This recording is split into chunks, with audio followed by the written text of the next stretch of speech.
Tara Piai Missirodi, Katain though a yanashi, Gamagango Jishudomu, Dotan Jan Kani Sanga Angeto. Such our lie, Panzenshi, additional mudo, Tara Piat Kinga, Kababo Mashide, Lumio Mui, Badamui, Ludain, Genie Apide. Ludain thee, Mimiru a jet die, a Joan Pico, Payat King at the Yasin Nima Kayama Pide, Ludarai. Payao lekane du pipse, malekane du pipse. Tara pia shema, Yeshu crato pia shema, that sheno winning of pia shema. Don't bar the long door pitamu, the pia don't buy a shema. Do tower ma pite, do dine tower ma pite. Dajam tomorrow logam of the shene kama. Pia the king, Missy doga, near Nampiama, Ginida pite. Not the cougar, pia the king, tine or mure, baleno a jango, to a nang a pure piagene. ဖျားသခင်ရဲ့ပလင်တော်ကိုထမ်းရွက်ထားတဲ့သူတို့ရဲ့ခေါင်းပေါ်မှာတင်ထားတဲ့တတ္တဝါ၄ပါးရှိတယ်။ရေစကြည်လအခန်းကြီး1အငယ်22ထဲမှာထိုတတ္တဝါတို့၏ခေါင်းများပေါ်မှာမိုးမျက်နှာကျစ်၏အစင်းရောင်သည်ရှိ၍ကြောက်မက်ဖွယ်သောကြောက်တလင်းမျက်နှာကျစ်ကဲ့သို့ဖြစ်၏။အခန်းငယ်26မှာသူတို့ခေါင်းများအထက်မိုးမျက်နှာကျစ်ပေါ်၌လည်းနီလာကြောက်ကဲ့သို့အစင်းရောင်ရှိသောရာဇပလင်တရံပေါ်၏ပလင်တရံပေါ်၌လည်းလူပုံတရံကဲ့သို့ပေါ်၏ပလင်အတွင်း၌လည်း၎င်းပတ်လည်၌၎င်းခါးတရံမှသည့်အချက်ပိုင်း၌ဟာရှမီလာရွှေအယောင်နှင့်မီးရောင်ကဲ့သို့ထင်ရှား၏အောက်ပိုင်း၌မီးရောင်ကဲ့သို့ထင်ရှား၍ပတ်လည်၌ထွန်းတောက်လေ၏ထို့သောထွန်းတောက်သောအယောင်သည်မိုးရွာသောနေ့တွင်မိုးတိမ်ပေါ်၌ပေါ်သောတက်တန့်ရောင်ကဲ့သို့ဖြစ်၏ဤ၍ကသာရဖျား၏ဘုံတော်တရံအစင်အောင်ဖြစ်သည်အာမင်ယေဇကျေလမှာပရောဖက်ကြီးယေဇကျေလကိုဖျားသခင်ကခေဗာမျက်နာမှာယူပါယုံပြရတဲ့အခါမှာဖျားသခင်ရဲ့ပလင်တော်ကြွလာတဲ့အခါမှာပရောဖက်ကြီးယေဇကျေလကဖျားသခင်ရဲ့ပလင်တော်ကိုမိမိတို့ရဲ့ဥကောင်းပေါ်မှာထမ်းရွက်ထားတဲ့တတဝါ၄ပါးကိုတွေ့တယ်အဲ့ဒီတတဝါ၄ပါးကတကူလုံးမျက်စိနဲ့ပြည့်နေတယ်တဲ့ဗျာဒိတ်ကျန်ခန်းကြီး၄ထဲမှာကြတော့ဖျားသခင်ရဲ့ပလင်တော်အတွင်းဆိုတာကပလင်တော်ကိုသူတို့ရဲ့ခေါင်းတွေနဲ့ရွက်ထားတာတတဝါ၄ပါးကတတ်ပလင်တော်ရဲ့ရှေ့မှာဖျားသခင်ကိုတန့်ရှင်းတော်မူ၏တန့်ရှင်းတော်မူ၏တန့်ရှင်းတော်မူ၏ဆိုပြီးတော့ကိုးကွယ်နေတဲ့တတဝါ၄ပါးကတတ်ဖြစ်တယ်သူတို့ရဲ့မျက်နှာပုံသဏ္ဍာန်လေးတွေအနှဲငယ်ကွဲပြားတယ်ဒါပေမဲ့သူတို့ရဲ့ခန္ဓာကိုယ်မှာတကူလုံးမျက်စိနဲ့ပြည့်နေတယ်ဖျားသခင်ကကောင်းကင်တမန်တွေကိုပုံသဏ္ဍာန်အမျိုးမျိုးနဲ့တကူတော့ကြီးသည့်အတိုင်းဖန်ဆင်းတယ်ကျမတို့လူသားတွေကြတော့ဖျားသခင်ကသူနဲ့ပုံသဏ္ဍာန်တူအောင်ဖန်ဆင်းတယ်ဒါကြောင့်မို့လို့ဖျားသခင်ကကျမတို့လူသားတွေကိုသူ့ရဲ့ဖန်ဆင်းခြင်းလက်ရာထဲမှာအချစ်ဆုံးဖြစ်တယ်ပြီးတော့ဖျားသခင်ကဇီဝအသက်ကျမတို့အထဲမှာဝိညာဉ်ကိုမှုတ်သွင်းထားတယ်ကျမတို့ရဲ့အတွင်းဝိညာဉ်ကိုဖျားသခင်ကတိတ်ချစ်တယ်ဒါကြောင့်ပလင်တော်ပေါ်မှာတဲ့လူပုံသဏ္ဍာန်ကဲ့သို့ပေါ်၏တဲ့ကျမတို့ဖျားကကျမတို့ကဲ့သို့ပဲလူပုံသဏ္ဍာန်ဖြစ်တယ်ဘာဖြစ်လို့လဲဆိုတော့ကျမတို့လူသားတွေကဖျားကဲ့သို့ဖျားပုံသဏ္ဍာန်နဲ့ဖန်ဆင်းခံရလို့ဖြစ်တယ်အဲ့ဒီခါတကူလုံးမျက်စိနဲ့ပြည့်နေတဲ့တတ္တဝါ၄ပါးကိုကျမကတော့ချက်စနိုးနဲ့ဖျားသခင်ရဲ့ CCTV များလို့တင်စားထားတယ်ဖျားသခင်ရဲ့ပလင်တော်ကစัจ java လာကိုယူသွားတဲ့အခါမှာ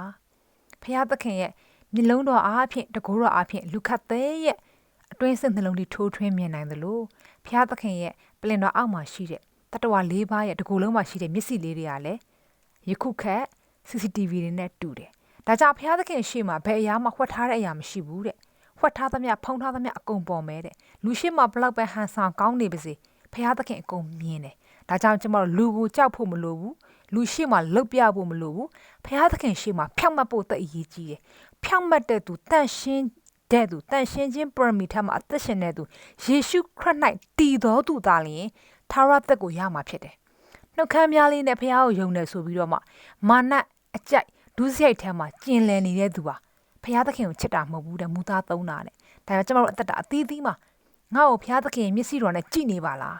လူတွေကအပြင်ပဲကြည့်တာဖျားအတွင်းနဲ့ကြည့်တာဖျားသခင်ပလင်တော်အောက်မှာရှိတဲ့တတဝါ၄ပါးတကိုယ်လုံးမျက်စိနဲ့ပြည့်နေတဲ့အဲ့မျက်စိတွေက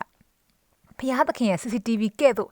ငါရဲ့လှုပ်ရှားမှုတိုင်းကိုမှတ်တမ်းယူထားပါလားဆိုပြီးတော့မှဖျားသခင်ကိုကြောက်ရွံ့ရိုသေစွာဖြင့်တမန်တရားထဲမှာအသက်ရှင်ဖို့ဘာပဲလို့ဖျားသခင်ကြည်နေတယ်ဖျားသခင်ငါ့ကိုစောင့်ကြည့်နေတယ်မျက်တောင်မခတ်ပဲဖျားသခင်ငါ့ကိုကြည်နေတယ်ဆိုတဲ့စိတ်နဲ့အသက်ရှင်ဖို့ရန်တိတ်အရေးကြီးတယ်ဖျားသခင်အလိုတော်ရှိတာဖြစ်တယ်ယေဇကျေလအခန်းကြီး1 အငယ်ဆက်ခွန်ထဲမှာထိုလေးပါးတို့သည်မျက်စိနှင့်ပြည့်ကြ၏တတဝါတို့သည်သွားသည့်အခါဘိန်းတို့သည်လည်းထက်ကျက်ပါကြ၏တတဝါတို့သည်မြေကြီးနှင့်ကွာ၍တက်သောအခါဘိန်းတို့သည်လည်းတက်ကြ၏ဝိညာဉ်တော်သွားခွင့်ရှိသည့်တိုင်သူတို့သည်လည်းသွားကြ၏ဘိန်းတို့သည်လည်းသူတို့နှင့်ထက်ကျက်တ၍လိုက်ကြ၏တတဝါတို့၏ဝိညာဉ်သည်ဘိန်းတို့၌ရှိ၏တနည်းအားဖြင့်တတဝါ၄ပါးဆိုတာဘုရားသခင်ရဲ့စီတော်ရင်ကဲ့သို့လည်းဖြစ်တယ်ဘုရားသခင်ရဲ့ပလင်တော်ကိုသူတို့ရဲ့ဥခေါင်းပေါ်မှာမိုးမျက်နှာကျက်ကဲ့သို့သူတို့ကတင်ဆောင်ထားတယ်အဲ့ဒီတတဝါရေစကြည်လအခန်းကြီး1ထဲမှာရှိတဲ့တတဝါ၄ပါးကတော့ဘုရားသခင်ရဲ့ပလင်တော်အတွင်းထဲကတတဝါ၄ပါးဖြစ်တယ်ဒါဆိုရင်ဘုရားသခင်ရဲ့ပလင်တော်အပြင်မှာရှိတဲ့တတဝါ၄ပါးကိုတစ်ချက်လေ့လာကြပါစို့ဗျာဒိတ်ကျမ်းအခန်းကြီး၄အငယ်6မှာပလင်တော်ရှိ၌လည်းကြောက်တလင်းနဲ့တူသောဖန်ရီကန်ရှိပလင်တော်၏အတွင်း၌၎င်းပတ်ဝန်းကျင်၌၎င်းမျက်စိနဲ့တစ်ခုလုံးပြည့်သောတတဝါ၄ပါးရှိ၏တဲ့ပလင်တော်အတွင်းထဲမှာကြတော့တတဝါ၄ပါးကရေစကြည်လထဲက၄ပါးဖြစ်ပြီးတော့ပလင်တော်ရဲ့ပတ်ဝန်းကျင်မှာရှိတဲ့တတဝါ၄ပါးကကြတော့တဲ့အခန်းငယ်9မှာပထမတတဝါသည်ချင်းသိမ့်နဲ့တူ၏ဒုတိယတတဝါသည်နွားတငယ်နဲ့တူ၏တတိယတတဝါသည်လူမျက်နှာရှိ၏စတုထတတဝါသည်ပြန်လျက်ရှိသောလင်းယုံနဲ့တူ၏ထိုတတဝါ၄ပါးတို့ကိုပတ်ဝန်းကျင်၌တပါးတပါးလျင်အတောင်6ခုစီရှိ၍အတွင်း၌မျက်စိနှင့်ပြေကြ၏တဲ့သူတို့ကလည်းအနန္တတကိုးနှင့်ပြည့်စုံ၍ပြစ္ဆုတ်ပံအတိတ်နာဂကာလအစဉ်ရှိတော်မူသောထာဝရရှင်ဘုရားသခင်သည်တန့်ရှင်းတော်မူ၏တန့်ရှင်းတော်မူ၏တန့်ရှင်းတော်မူ၏ဟုနေညမပြတ်ညံ၍မနေဘဲပြောဆိုကြ၏ပလင်ပေါ်မှာထိုင်၍ကဘာအဆက်ဆက်အသက်ရှင်တော်မူသောသူ၏ဘုန်းတည်ဂုံကျေးဇူးတော်ကိုထိုတတ္တဝါတို့သည်ချီးမွမ်းကြသောအခါတဲ့အသက်ကြီးသူ24ပါးလည်းပလင်တော်မှာထိုင်တော်မူသောသူရှေ့၌ပြက်ဝတ်လျက်ကဘာအဆက်ဆက်အသက်ရှင်တော်မူသောသူကိုကိုးကွယ်လျက်တဲ့အိုးထာဝရဘုရားကိုရောဒီခတ်သိမ်းသောအရာတို့ကိုဖန်ဆင်းတော်မူပြီလို့ဝန်ခံကြတာကိုတွေ့တယ်တဲ့အဲ့တော့တတဝါ၄ပါးမျက်စိတွေနဲ့ပြည့်နေတယ်အဲ့ဒီမျက်စိတွေနဲ့ပြည့်နေတဲ့တတဝါ၄ပါးကိုဘုရားသခင်ရဲ့ CCTV များလို့တင်စားခြင်းနဲ့ယေရမိအခန်းကြီး7ငယ်10ထဲမှာငါထာဝရဘုရားသည်လူအသီးသီးတို့အားမိမိတို့အကျင့်အတိုင်းမိမိတို့ခံထိုက်သောအကျိုးပြစ်ကိုပေးခြင်းကနှလုံးကြောက်ကပ်တို့ကိုစစ်ကြောတတ်၏တဲ့လူတိုင်းရဲ့နှလုံးကြောက်ကပ်ကိုစစ်ကြည့်နေတဲ့ဘုရားဖြစ်တယ်အကျိုးအပြစ်ကိုထိုက်တန်စွာပေးဆက်မဲ့ဘုရားဖြစ်တယ်ဒါကြောင့်ဗျာဒိတ်ကျမ်းအခန်းကြီး2ထပ်မှာလည်းဘာထပ်ပြောထားလဲဆိုရင်အခန်းကြီး2အငယ်23ထဲမှာငါသည်နှလုံးကြောက်ကပ်ကိုစစ်ဆေးတော်မူသောသူဖြစ်ကြောင်းကိုထိုသို့သောအဖြစ်ခတ်သိမ်းသောအသင်းတော်တို့သည်သိရကြလိမ့်မည်သင်တို့သည်အသီးသီးကျင့်သောအကျင့်နှင့်အလျောက်အကျိုးပြစ်ကိုငါပေးမည်တဲ့အဲတချို့တွေကပြောတယ်ခရစ်ယာန်ဖြစ်ဘာမှကျင့်ကြမလို့ဘူးတဲ့လုံးဝမှားပါတယ်ခရစ်ယာန်ဖြစ်သွားပြီဆိုလို့ရှိရင်ယေရှုခရစ်တော်နည်းတူကျင့်ရမယ်ချစ်ချင်းမေတ္တာရှိရမယ်အချင်းချင်းကိုနဲ့ဆက်ဆံတဲ့သူကိုနဲ့ချစ်ရမယ်ဖခင်သခင်ကိုစငုံအကျွင်းမဲ့ဉာဏ်ရှိသမျှနဲ့ချစ်ရမယ်ဖခင်သခင်ကိုကြောက်ရွံ့ရမှာဖြစ်တယ်ဖခင်ကိုချစ်တဲ့လူကလေဘယ်တော့မှဒုစရိုက်ထဲမှာမပျော်တော့ဘူးဒုစရိုက်ထဲမှာပျော်နေသေးတယ်ဆိုရင်အဲ့လူကဖခင်ကိုတကယ်မချစ်ဘူးဖခင်ကိုညာနေတာသူ့ကိုယ်သူလည်းလိန်နေတာဖြစ်တယ်ဒါကြောင့်ယေရှုခရစ်တော်ရဲ့သားသမီးအစစ်မှန်တိုင်းကဒုစရိုက်ကင်းစင်တာဖြစ်တယ်တနေ့တစ်နေ့တာပြီးတန့်ရှင်းခြင်းနောက်ကိုပဲလိုက်တယ်အသီးပေါ့နော်အကျင့်ဆိုတာတနည်းအားဖြင့်အသီးဖြစ်တယ်ဘုရားသခင်ရဲ့ပြည့်ညတ်တော်တို့ကိုလိုက်လျှောက်ခြင်းသည်ဘုရားသခင်ရဲ့စကားတော်ကိုနာခံခြင်းဖြစ်တယ်ကောင်းသောအကျင့်သည်ကောင်းသောအသီးဖြစ်ပါတယ်ဘုရားသခင်သည်နှလုံးကြောက်ကပ်ကိုစစ်ဆေးတော်မူသောဘုရားဖြစ်လို့ဘုရားသခင်ကိုကြောက်ရွံ့ပါကြောက်ရမယ်ဘုရားသခင်ကိုမကြောက်တဲ့သူကတော့မာနရဲ့လူပဲဖြစ်တယ်ဖခင်သားသမီးအဆက်မှန်တိုင်းကဖခင်သခင်ကိုချစ်ကြောက်ယူသေးတယ်။ရာဇဝင်ချုပ်ဒုတိယစာဆောင်အခန်းကြီး16ငယ်9ထဲမှာထာဝရဘုရားသည်စုံလင်သောစေရနာစိတ်ရှိသောသူတို့ဘက်၌ခိုင်ခန့်စွာနေခြင်းကမြေကြီးတစ်ပြင်လုံးကိုအနှံ့အပြားကြည့်ရှုလျက်ရှိတော်မူ၏။အာမင်။ဘုရားသခင်ကြည့်ရှုနေတာဖြစ်တယ်။ဇာခရိအခန်းကြီး4ငယ်10ထဲမှာတော့အမှုငယ်ပြုသောနေ့ရက်ကိုအဘယ်သူသည်မထီမဲ့မြင်ပြုရသနည်းချိန်ကျိုးသည်ဇေရုဘဗေလလက်၌ရှိသည်ကိုထိုခုနှစ်ပါးတို့သည်မြင်၍ဝမ်းမြောက်ကြလိမ့်မည်ထိုခုနှစ်ပါးတို့ကမြေကြီးတစ်ပြင်လုံးတွင်တောင်မြောက်ပြေးတက်သောထာဝရဘုရား၏မျက်စိတော်များဖြစ်သည်ဟုမိန့်တော်မူ၏တဲ့ဘုရားသခင်ရဲ့မျက်စိတော်ကတောင်မြောက်ပြေးသွားလျက်ကျမတို့အသက်တာမှာစံဖျားကနေခြေဖျားတိုင်အောင်ခန္ဓာစိတ်ဝိညာဉ်အတွင်းပြင်ကိုကြည့်ရှုနေတာဖြစ်တယ်စကင်ဖတ်နေတာဖြစ်တယ်မှတ်တမ်းယူထားတာဖြစ်ပါတယ်တုတ်တန်ကျမ်းခန်းကြီး14 အငယ်73 14ထဲမှာစံနှလုံးဖောက်ပြန်သောသူဖြစ်စေသူတော်ကောင်းဖြစ်စေမိမိအကျင့်တို့နဲ့ဝလိမ့်မယ်အခုလောကမှာဖောက်ပြန်တဲ့လူတအားကိုပေါ်များလာတယ်ဖျားသခင်ပေါ်ဖောက်ပြန်တဲ့လူထုံနှုံးကင်ပြီးနောက်လှည့်တဲ့